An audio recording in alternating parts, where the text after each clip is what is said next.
Let's talk more about nutrition because, like, you obviously have the race nutrition is one thing, but the training being such a big part in the whole preparation of this, you've really much focused on low carb, high fat. Can you talk a little bit more about the the actual nutrition strategy for you during training? Because I know it's not a you're not follow the same approach day in day out. You fluctuate with ketosis at certain stages. You take in more carbs in certain peak stages than in other stages. Would love to hear a bit more about that. Yeah, it's a really good question, and it's one that's I think it's a little slippery for people to get their hands on sometimes because they'll ask like, well, what do you eat in a day? And then my response is usually, well, which day are you talking about? Because like if you look at what I ate during that race at the Pettit Center or what I ate the next day, it's completely different. So, and those are the two ends of the extreme. You know, there is some consistency in the middle. But the way I describe it is, I mean, I follow a version of a high-fat, low-carb diet where fat is definitely the foundation of my nutrition. Protein is a pretty big foundation of my nutrition. And then I use carbs as a tool to kind of uh, essentially hit the gas when I really need to.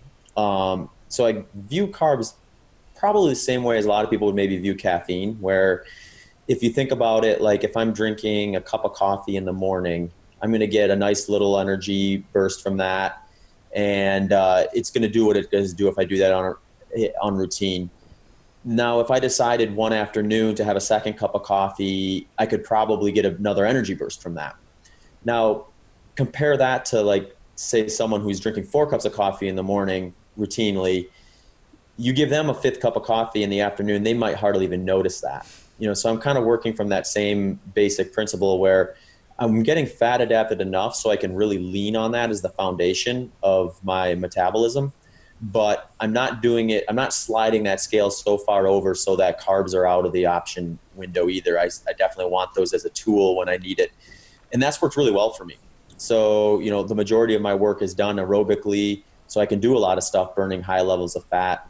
And I just haven't seen any evidence in my own workouts in terms of like hitting paces, hitting workouts that would indicate that moving from the amount of carbs I do have back up to say a more traditional high carb approach of 60 to 70% is going to make any drastic improvements in my training that are going to get me another edge come race day. So that's kind of, I guess, where my expertise on the matter is maybe most valuable, is I do have 10 years of training data that is, you know, north of 50,000 miles and countless races that I've been able to test these things. And I always use performance as my compass. So like if I'm doing something and my performance is suffering, my workouts are suffering, I'm going to make a change. And that's just kind of where I've gotten to this more kind of periodized carbohydrate approach, is when I've gone strict keto or zero carb in the past. You know, I see a lot of these, I feel great during the day. I feel great on these low intensity runs. But if I try to hit the gas, or if I am like doing a hill interval or something like that, I don't have that pop. So, you know, to me, that's not the best route for me if that's the result I'm getting. And that's when I would start to kind of play around with a little bit of carbohydrate and just kind of find that minimum dosage, maximum return spot within that. So, you know, for And me, how do you do that? How do you find that minimum dose? yeah. So what I did was I did a pretty strict ketogenic diet and did what I guess you could maybe call like a hard reset, where you just reset your metabolism to be moving as much into fat metabolism as possible. I did it on an off season because I don't want to necessarily introduce a big physiological stress on top of another big one with my training load. So once I had a little bit of flexibility in the off season to kind of do that hard reset. And then once I started training, I just paid attention to those things I mentioned, like how do I feel my workouts? How does it feel on an easy run versus a workout with some speed work in it?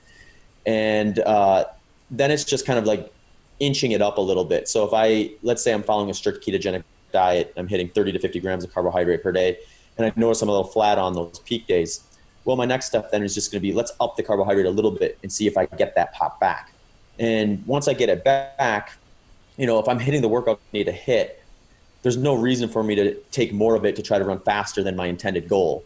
You know, it falls right in the same line as like, well, just because you can do that interval faster doesn't mean it's in your best interest to do it faster.